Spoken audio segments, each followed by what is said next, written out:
त्यामुळे काही काळजी करण्याचा पॉइंट नाही. ठीक आहे. मुस्कान श्रद्धा, तुम्हाला आवाज येतोय का? श्रद्धा जाधव आणि मुस्कान पटेल. हो सर येतोय. येतोय ना आवाज? ओके चालेल. ठीक आहे. मग आता आपण स्टार्ट करूया. तर आपण लास्ट लेक्चरला ऑसिलेशन चॅप्टर बघतोय. ऑसिलेशन चॅप्टर मध्ये आपण सिंपल हार्मोनिक मोशन बघतोय. काय बघतोय? Simple harmonic motion. खूप विद्यार्थ्यांनी नोट्स लिहून टाकल्या, अतिशय छान वाटलं.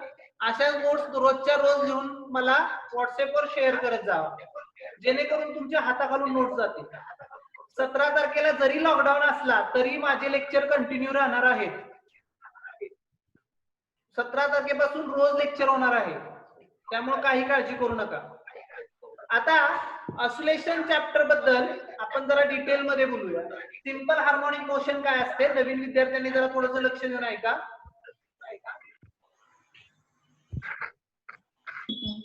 जर मी एखादा सिंपल एक पार्टिकल घेतला, तो जो रेस्ट पोझिशनला असतो, म्हणजे ज्या पोझिशनला असतो त्या पोझिशनला म्हणतात मीन पोझिशन. त्या पोझिशनला काय म्हणतात? मीन पोझिशन. सुरुवातीला मी जर एक पोझिशन त्याची पकडली सुरुवातीची, तर त्याला मीन पोझिशन म्हणतात. आता मी काय केलं, त्याला एका साईडला उचललं आणि सोडून दिलं. म्हणजे मी त्याला असं उचललं आणि सोडून दिलं. आणि जेव्हा मी त्याला उचलून सोडतो तेव्हा तो इथं जातो, याला म्हणतात एक्स्ट्रीम पोझिशन. तो जो इकडच्या बाजूला मॅक्झिमम साईडला गेला त्याला एक्स्ट्रीम पोझिशन म्हणतात. आणि तिथून सोडल्यानंतर तो पुन्हा मीन पोझिशनला येतो आणि तिथून पुढे पलीकडे जातो.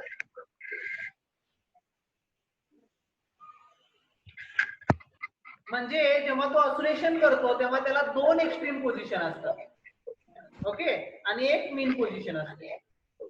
2 एक्स्ट्रीम पोझिशन मधलं अंतर त्याला पाथ लेंथ म्हणतात. 2 एक्स्ट्रीम पोझिशन मधलं जे अंतर आहे त्याला पाथ लेंथ म्हणतात. आणि मीन पोझिशन पासून एक्स्ट्रीम पोझिशनचं अंतर आहे त्याला अँप्लिट्यूड म्हणतात. त्याला काय म्हणतात? अँप्लिट्यूड म्हणतात. हे आपण कालच्या लेक्चरला पाहिलं. आपण काय पाहिलं की तो मीन पोझिशन पासून एक्स्ट्रीम पोझिशनला जातोय, एक्स्ट्रीम पोझिशन पासून परत मीन पोझिशनला येतोय आणि नंतर तो एक्स्ट्रीम पोझिशनला जातोय. ही जी मोशन आहे टू अँड फ्रो मोशन, ही अशी मोशन, ओके, या मोशनला काय म्हणणार तुम्ही? ऑसिलेशन किंवा व्हायब्रेशन. काही विद्यार्थी म्हणतील सर त्याला व्हायब्रेशन म्हणलं चालेल का? हो चालेल, काही फरक पडत नाही. व्हायब्रेशन आणि ऑसिलेशन सेम असतं बघा. आज आपण बघणार आहे ते सिंपल हार्मोनिक मोशनची डेफिनेशन आणि त्याचं डेरिव्हेशनल डिफरन्शियल इक्वेशन.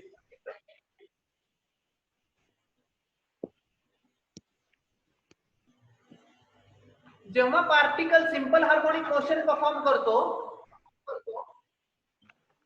तेव्हा प्रत्येक वेळी त्याचा फोर्स, जेव्हा सिंपल हार्मोनिक मोशन परफॉर्म करतो तेव्हा काय होतं, प्रत्येक वेळी त्याचा फोर्स मीन पोझिशनच्या डायरेक्शनला असतो. कोणत्या डायरेक्शनला असतो बाळांनो? मीन पोझिशनच्या डायरेक्शनला असतो. आणि जेवढी डिस्प्लेसमेंट वाढवेल, जेवढी डिस्प्लेसमेंट आपण वाढवणार तेवढा काय होणार, त्याचा रिस्टोरिंग फोर्स सुद्धा वाढणार. म्हणून एसएचएम ची डेफिनेशन काल बहुतेक मुलांनी लिहून मला पाठवली, अतिशय छान लिहिलेली. मी अजून एकदा लिहून दाखवतो तुम्हाला. The periodic motion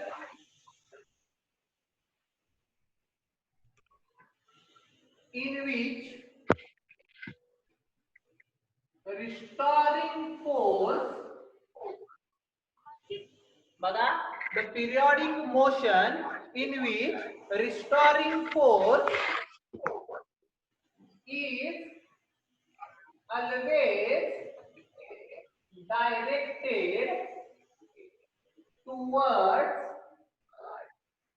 is always directed towards mean position.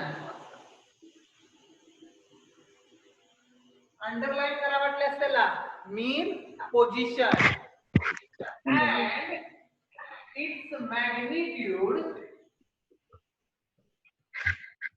is directly proportional to the displacement and its magnitude म्हणजे त्याची ताकद. इट्स डायरेक्टली प्रोपोर्शनल म्हणलं तरी चालतंय, मॅग्निट्यूड नाही म्हणलं तरी चालतंय. Its magnitude is directly proportional to its displacement. This is called as simple harmonic motion. काल बऱ्यापैकी विद्यार्थ्यांनी ही लिहून मला पाठवलेलं आहे. ओके, आता आपण याच्या डिफरन्शियल इक्वेशन कडे जाऊया. महत्वाचा पॉइंट आहे डिफरन्शियल इक्वेशन. सगळ्यांनी लिहून घ्यायचंय नोट्स मध्ये लगेच.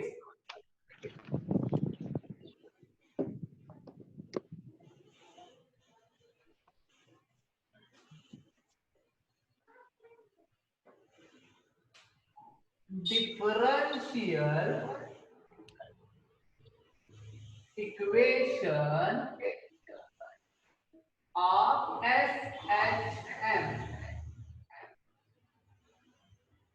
टायटलचं नाव काय बाळांनो, किंवा सॉरी पॉइंटचं नाव काय आहे? Differential equation of SHM. सगळ्यांनी लिहून घ्या.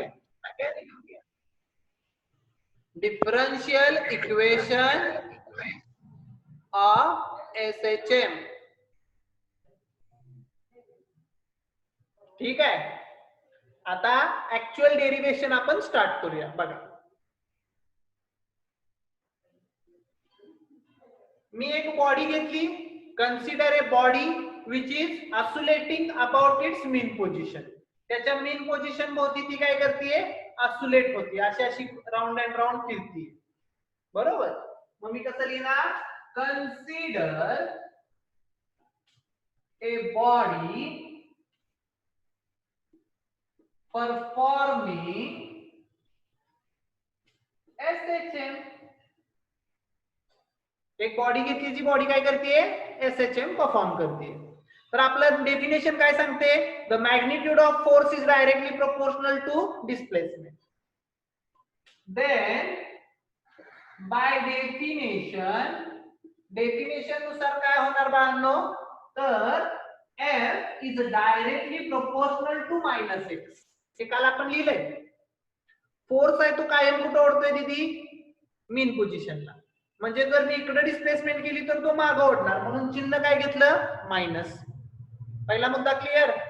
आता जेवढा Fx जास्त तेवढ्या फोर्सनं तो जास्त मागे येतो. म्हणजे F is directly proportional to x.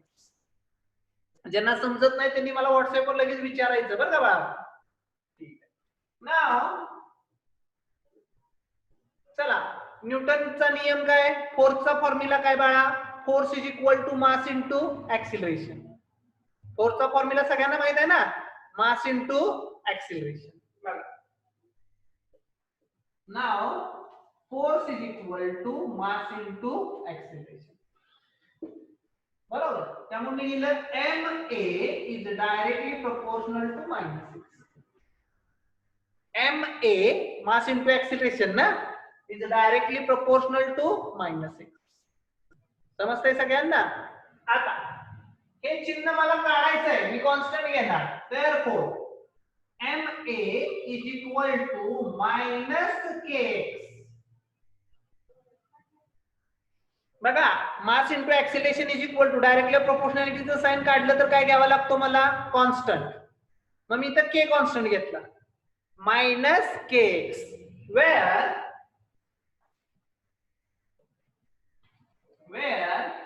k is a constant. k काय आहे? कॉन्स्टंट आहे बाळांनो. and it is called, त्याला म्हणायचं फोर्स कॉन्स्टंट. Force constant. त्याला कसला कॉन्स्टंट म्हणायचं बाळा? Force constant. लिहून घेता हे सगळं? लगेच लिहून घ्या, 2 मिनिटात लिहून घ्या.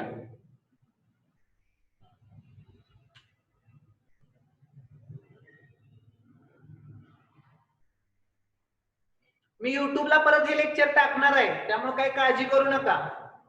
एखादा पॉइंट राहिला तर युट्यूबवर बघून पॉज करून तुम्ही लिहू शकता.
ओके झालं? ठीक आहे. राहिलं तर राहू द्या, आपण ते युट्यूबला बघून लिहिणार आहे. ठीक आहे, बघा आता पुढे जरा 2 मिनिट लक्ष द्या.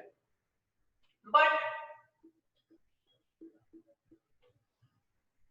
ऍक्सिलरेशनचा फॉर्म्युला काय रे बाळांनो? ऍक्सिलरेशन म्हणजे काय? Velocity upon time. ऍक्सिलरेशन कशाला म्हणतात? Velocity upon time. म्हणजे acceleration A is equal to काय तर DV by DT. Acceleration A म्हणजे काय असतं? DV by DT. डी म्हणजे चेंज बरं का बाळांनो, change in velocity per unit time, अशी डेफिनेशन आहे ऍक्सिलरेशनची.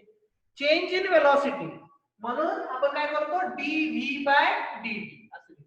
ठीक आहे. अँड व्ही चा फॉर्म्युला काय असतो? Dx bye DT. व्ही म्हणजे काय बाळांनो? Change in displacement per unit time किंवा डिस्प्लेसमेंट अपॉन टाइम. म्हणजे त्याचा फॉर्म्युला काय? DT DX upon DT. Therefore, जर मी v ची किंमत इथे टाकली बघा बाळांनो, तर d अपॉन dt, v ची किंमत टाका dx बाय dt. बघा इथं काय केलंय, सगळ्यांनी लक्ष द्या, थोडस वेगळं आहे. बघा सगळ्यांनी, a ची किंमत काय आहे? dv by dt. v ची किंमत काय आहे? dx by dt. आता मी काय केलं, ह्या v च्या ऐवजी ही किंमत टाकली काय इथं? बरोबर. त्यामुळे x इज इक्वल टू काय मिळाला मला बघा? a इज इक्वल टू हा बघा d. बघा हा d आणि हा d, d चा झाला square, d square x by dt. dt काय झाला? dt चा स्क्वेअर. बघा जरा नीट लक्ष द्या. a is equal to dv by dt, v is equal to dx by dt. v च्या ऐवजी ही किंमत टाका, तुम्हाला मिळालं d स्क्वेअर. बघा हा d आणि हा d, d square x upon dt square. मग a ची किंमत ही सापडली, ती तर टाकू शकतो मी. बघा इथं a आहे, ma आहे ना, मास इनटू ऍक्सिलरेशन आहे, is equal to minus a. Therefore m, a च्या ऐवजी हे टाका d square x by dt square is equal to minus a. किती सोपं आहे बघा. मी कुणाची किंमत टाकली? ऍक्सिलरेशनची किंमत टाकली. आणि ऍक्सिलरेशनची किंमत काढली कुठून? तर ह्या फॉर्म्युल्यावरून. ऍक्सिलरेशन म्हणजे काय? Velocity upon time. वेलॉसिटीचा फॉर्म्युला काय? डिस्टन्स अपॉन टाइम किंवा डिस्प्लेसमेंट अपॉन टाइम, म्हणून x by dx by dt लिहितो त्याचा. इथपर्यंत आलो आपण. आता हे जर मायनस इकडे आलं बघा, हे मायनस इकडे आलं तर काय मिळणार फॉर्म्युला?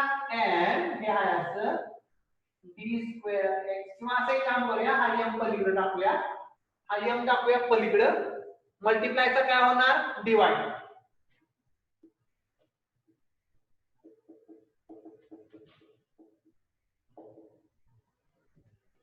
बघा ज्यांना स्टेप समजली नाही त्यांनी नीट ऐका. m मी पलीकडे नेला, k च्या खाली गेला ना तो, म्हणजे काय मिळालं? d square x by dt square is equal to minus k upon m into x.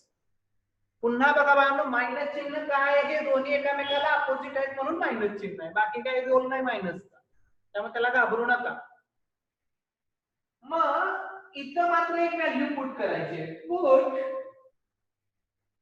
त्याला स्टार करायचं, त्याला स्टार करायचं कारण की आपण डायरेक्ट घेतोय बाळांनो. Put k upon m is equal to omega square. बघा बाळांनो, पुट काय करायचं? k upon m is equal to omega square, त्याला स्टार करायचा. बाळांनो याचं डेरिव्हेशन आपल्याला होणार आहे, हा जो फॉर्म्युला आहे ना k upon m is equal to omega square, हे होणार आहे आपल्याला, पण पुढे होणार आहे. आता आपण डायरेक्ट पुट करतोय ते. ठीक आहे, याचं डेरिव्हेशन आपण घेणार आहे. ओके, आणि इझी पण आहे, पण पुढे होणार आहे. पण हे आता लिहून घ्यायचं तुम्ही सगळ्यांनी. काय लिहायचं? Put k upon m is equal to omega square. ठीक आहे, किंमत टाका तिथं, म्हणजे काय मिळेल? इथं दिसतंय का सगळ्यांना? d square x by dt square is equal to d square x minus upon dt square is equal to minus omega square x. काय मिळालं? d square x by dt square is equal to minus omega square x. आता हे minus omega square आहे ना बाळांनो, ते इकडे आलं, म्हणजे मायनसचं काय झालं? प्लस.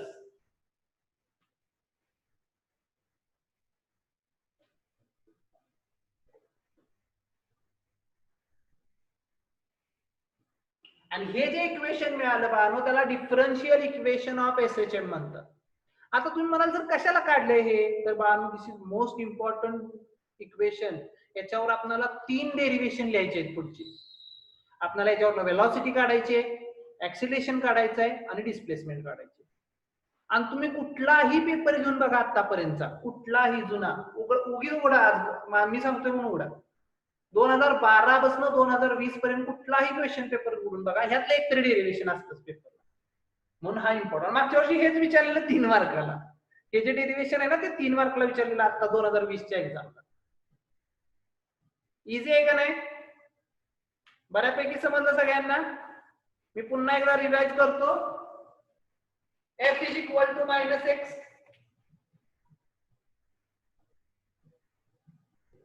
सॉरी आवाज कट झाला असेल तर.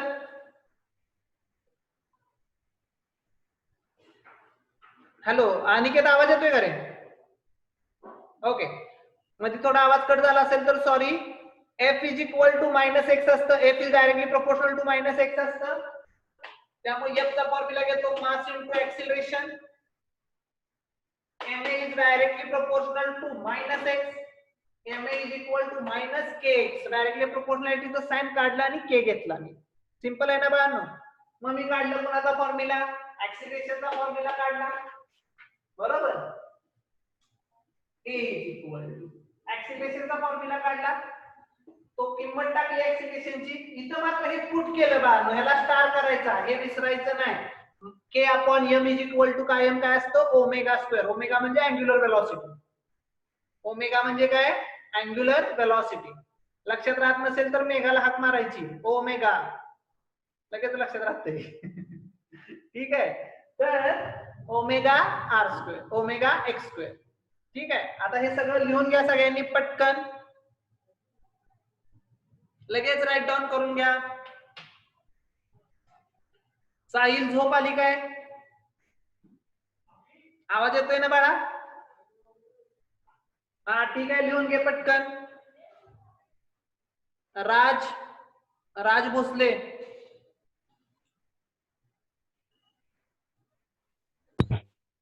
राज आवाज येतोय का बाळा? हॅलो हॅलो, हा आवाज येतोय का? बोला. हा येतोय. हा युट्यूबला पण टाकतो हा लेक्चर नंतर, काय प्रॉब्लेम नाही. हा ओके.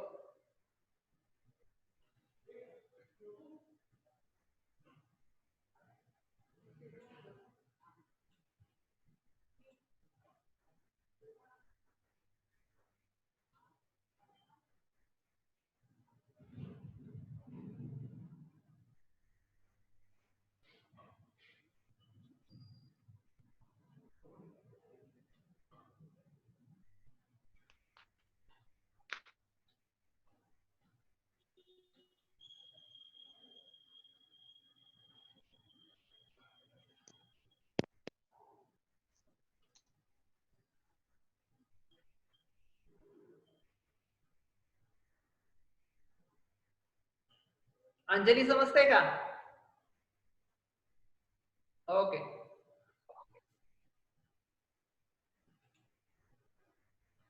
साईसा पाटील,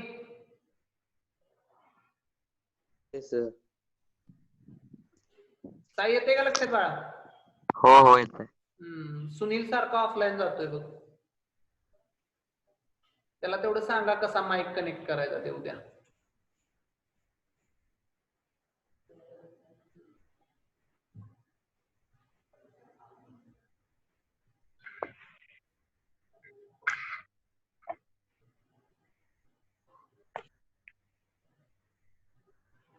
लिहून घ्या सगळ्यांनी, ओके.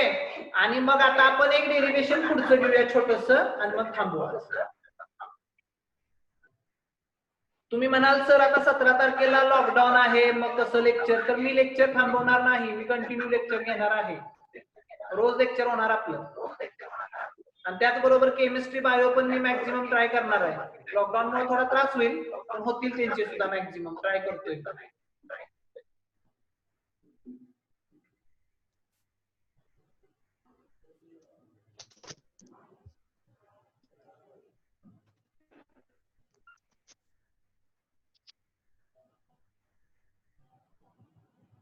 ठीक आहे.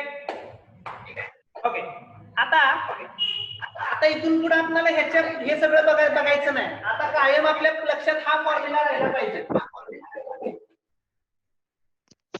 हा फॉर्म्युला सगळ्यांना पाठ पाहिजे, कंपल्सरी. फॉर्म्युला काय आहे? एकदा मनातल्या मनात म्हणा, तुमच्या लक्षात राहण्यासारखा फॉर्म्युला आहे. D square X by D T square is equal plus omega square X is equal to 0. पुन्हा सांगतो, D square X by D T square, D square X by D T square plus omega square X is equal to 0. हा formula compulsory सगळ्यांना माहित पाहिजे. Okay, पाठच पाहिजे. याच्यावरनं आपल्याला 3 derivation काढायचे आहेत बाळांनो. 3 डेरिवेशन खूप मोठी गोष्ट आहे. त्यातलं पहिलं डेरिवेशन घेतो आता, मग वेलॉसिटी घेऊ, परत डिस्प्लेसमेंट घेऊ, संपतोय मग आपण. इथं आपला नाही म्हणलं तरी 4 मार्काचा सिलेबस कव्हर झाला. 4 मार्क्सचा, 2 मार्क थेरी, 2 मार्क न्यूमरिकलचे. याच्यात तुम्हाला 4 मार्क 100% मिळणार. आणि जर कोण सीईटी देणार असेल, सीईटी, तर हा चॅप्टर भयानक मार्क देतो तुम्हाला. ठीक आहे. Okay.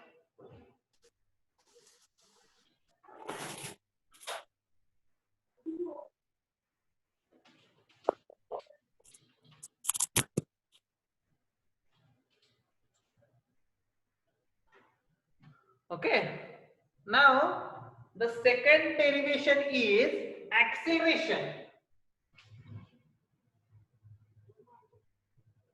of simple harmonic motion. Acceleration of a particle performing SHM. Acceleration of a particle performing simple harmonic motion. हे सगळं आपलं पार्टिकल संदर्भात चाललंय बरं का. अजून आपण वेव्हला गेलेलो नाही. याचा उपयोग करूनच वेव्ह शिकायची. खूप गंमत येणार आहे पुढे पुढे जाऊन. तर acceleration of a particle performing SHM म्हणजे मला ए काढायचंय बाळांनो. मला काय काढायचंय? ए. आणि आपल्याला इक्वेशन कुठलं वापरायचं? आपलं डिफरन्शियल इक्वेशन वापरायचंय. काय वापरायचंय? डिफरन्शियल इक्वेशन वापरायचं. ठीक आहे. मग इथे लिहायचं we know that.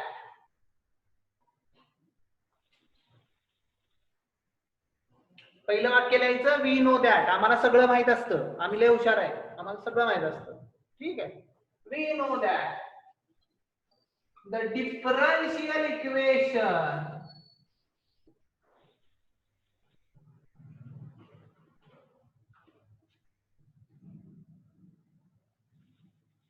of SHM. Differential equation of SHM आपल्याला माहित आहे. काय माहित आहे आपल्याला differential equation? D square X by D T square plus omega square X is equal to 0. Omega आणि डब्ल्यू मध्ये फरक दिसावा. ओमेगा हे नोटेशन आहे बा, ग्रीक वर्ड आहे. आता मला हे दाखवायचंय. एकदम इझी आहे बाळांनो डेरिवेशन, कारण की ह्याच्यातूनच आपण पुढे गेलोय. किती सोपं आहे. वी नो दॅट आम्हाला माहित आहे. पुन्हा ह्यातली आपल्याला सगळं माहित असते. डी स्क्वेअर एक्स किंवा ऍक्सिलरेशन ए. ऍक्सिलरेशनचा फॉर्म्युला जे मगाशी इथे केलं तेच रे बाळांनो. हे बघा, ऍक्सिलरेशनचा फॉर्म्युला काय? DV by DT. v चा फॉर्म्युला काय? dx by dt. dv by dt and v चा फॉर्म्युला काय? dx by dt. पुन्हा v च्या इथे dx by dt टाका. Acceleration a is equal to d by dt आणि ह्या v च्या इथे dx by dt टाका. dx by dt. बरं, जे मगाशी केलं तेच करतोय आता परत मी. ऍक्सिलरेशन म्हणजे काय? Velocity upon time. वेलॉसिटी म्हणजे काय? Displacement upon time. किंमत टाकून द्यायची. डी डी डी चा स्क्वेअर झाला D square X by D T square. D square X by D T square. Acceleration सापडलं का?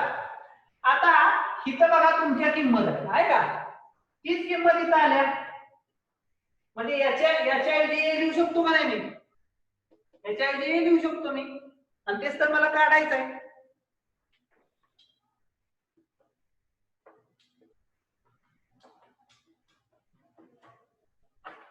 बघा बाळांनो, डेरिव्हेशन किती सोपं आहे. आपलं डिफरन्शियल इक्वेशन काय, D square X by dt square plus omega square X is equal to 0. Is that clear? ऍक्सिलरेशनचा फॉर्म्युला काय, dv by dt plus and वेलोसिटीचा formula dx by dt. Put the value. Acceleration is dt by dx by dt, dd square झाला dx square dt square. Clear आहे? आता ही ऍक्सिलरेशनची किंमत इथे टाका. Therefore acceleration a plus omega square x is equal to 0. acceleration a plus omega square x into 0. आता हे जर पलीकडे गेलं बाबा तर मायनस झालं. and this is the expression for acceleration of a particle performing SHM. केवढं मोठं डेरिव्हेशन आहे बघा, 2 मार्काला येतं. किती काय ह्यात आहे का, काय करायचं, पहिल्यांदा काय करायचं, डिफरन्शियल इक्वेशन लिहायचं, त्यात ऍक्सिलरेशनची किंमत टाकायची, लिहून टाकायचं, आणि इथं खाली वाक्य लिहायचं, this is the equation for acceleration. कशाचं इक्वेशन आहे बघा, हे ऍक्सिलरेशनचं आहे, ऑफ ए पार्टिकल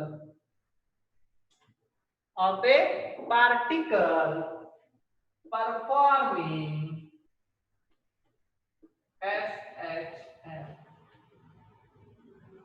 SHM. झालं डेरिव्हेशन बाळांनो 2 मार्काचं. समजलं सगळ्यांना? ठीक आहे, लिहून घेताय पटकन.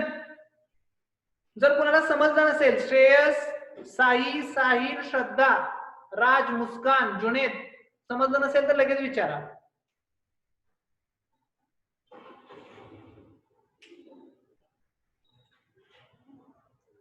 श्रीतेज लेट आला परत.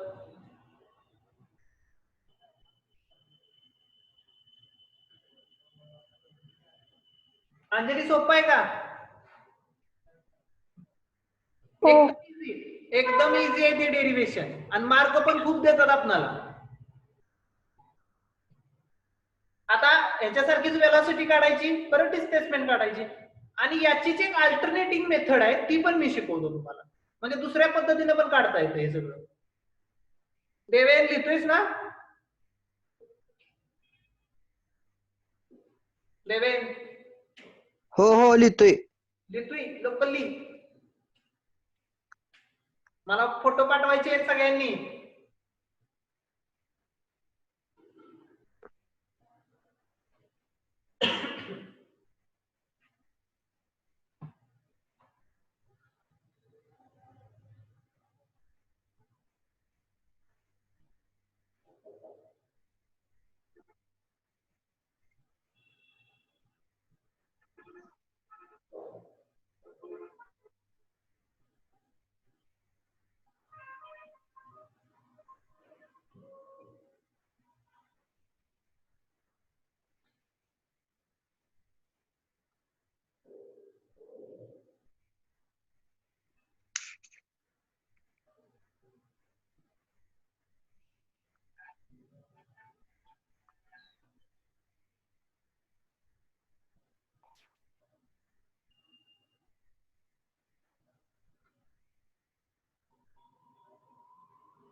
मुस्कान आवाज येतोय का तुला? मुस्कान अजिबात बोलत नाहीये.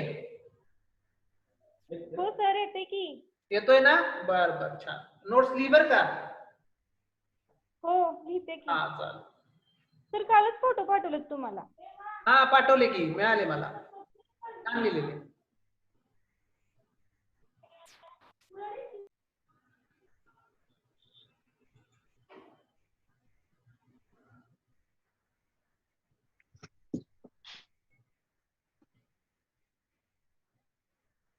ठीक आहे.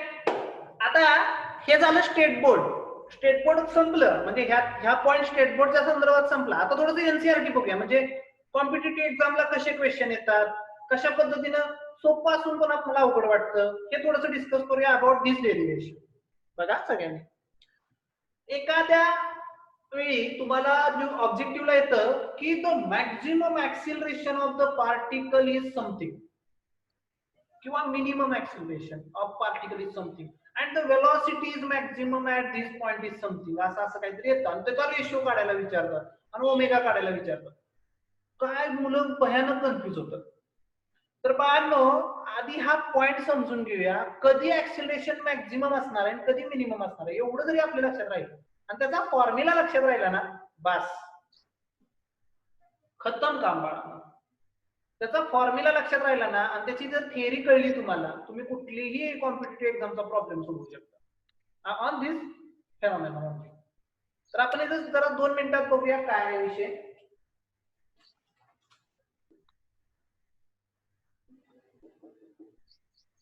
इथं दिसतंय सगळ्यांना? हा ठीक आहे. तर हा जो पार्टिकल आहे बाळांनो, हा पार्टिकल सुरुवातीला कुठे आहे रे? मीन पोझिशनला. कुठे आहे? मीन पोझिशनला. मी आता त्याला इथं आणणार.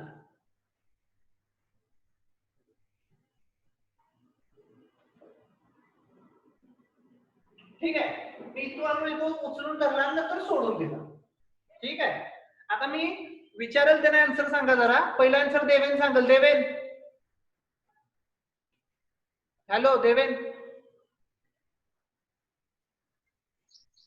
देवेनला रेंज आहे का नाही?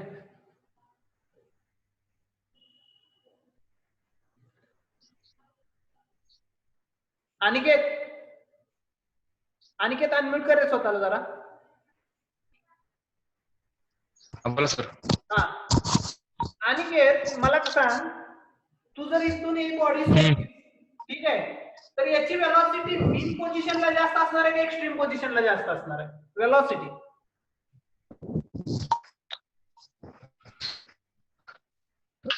एक्स्ट्रीम पोझिशनला.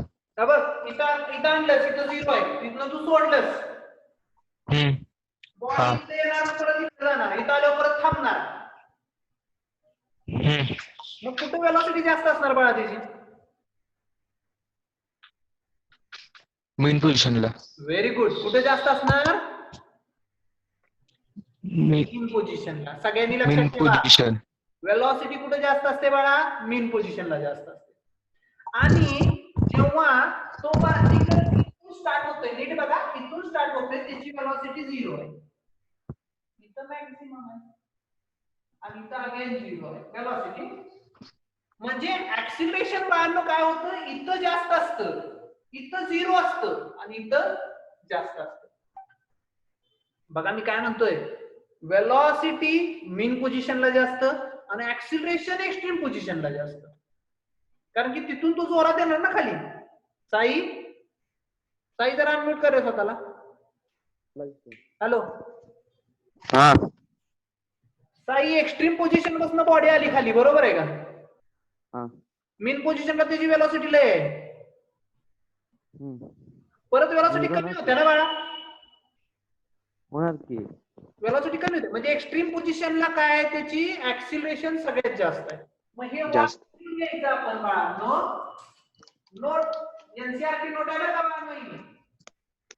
ही फक्त न्यूमरिकलला वापरायचं, बाकी कुठं नाही. न्यूमरिकलला वापरायचं. एनसीआरटी नोट काय सांगतो आपण? तर the acceleration of the particle is max at extreme position. Acceleration जास्त कुठं असतं बाळा? एक्स्ट्रीम पोझिशनला असतं. कसं दाखवतो तुला? एक ऍक्सिलरेशनचा फॉर्म्युला काय? a = -ω²x. जेवढा x जास्त तेवढं ऍक्सिलरेशन जास्त. मल्टिप्लाय x ने केलंय ना. मग a मॅक्झिमम किती असू शकतो? x आहे, तो x आहे असा, हा x आहे ना बाळा डिस्प्लेसमेंट.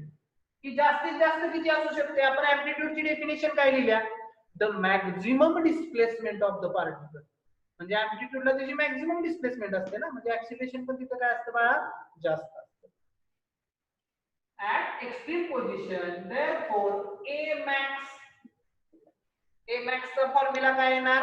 a max आहे कुठं? एक्स्ट्रीम पोझिशनला. तेव्हा तुझा x काय असणार बाळा? a असणार. x ची जागा कोण घेणार? a घेणार ना. तो असा गेलाय ना इथं पर्यंत. हे अंतर काय असतं? अँप्लिट्यूड. म्हणून फॉर्म्युला लिहायचा -ω²a. a म्हणजे अँप्लिट्यूड आहे बरं का बाळांनो, कॅपिटल A लिहा वाटल्यास. a म्हणजे काय? अँप्लिट्यूड. a म्हणजे काय? अँप्लिट्यूड आहे बाळा. आणि मिनिमम कुठे असणार? अनिकेतनं मगाशी सांगितलं मिनिमम कुठे असणार? मेन पोझिशनला असणार. कारण मेन पोझिशनला वेलोसिटी जास्त होते ना, ऍक्सिलरेशन बिकम 0. हे बाळांनो very very important for numericals. तुम्हाला मी ह्याच्यावरचे न्यूमरिकल किती पर्सेंट ह्या फॉर्म्युल्यावर येतात तुम्हाला दाखवेन जेव्हा आपण सोडवणार तेव्हा. तुम्ही मला लाव सर एक सारखं ह्याच्यावर विचारतात. एवढं सोपं आहे ना ते.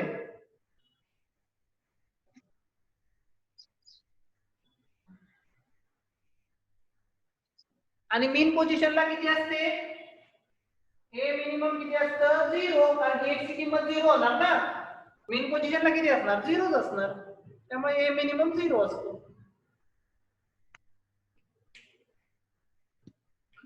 समजलं सगळ्यांना?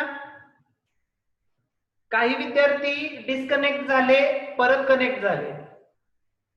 ओके, त्यांचा मधला पॉइंट राहिला असेल तर त्यासाठी मी युट्यूबवर लेक्चर टाकतोय, बघा. आणि मला नोट्स कंपल्सरी सगळ्यांनी द्यायचे.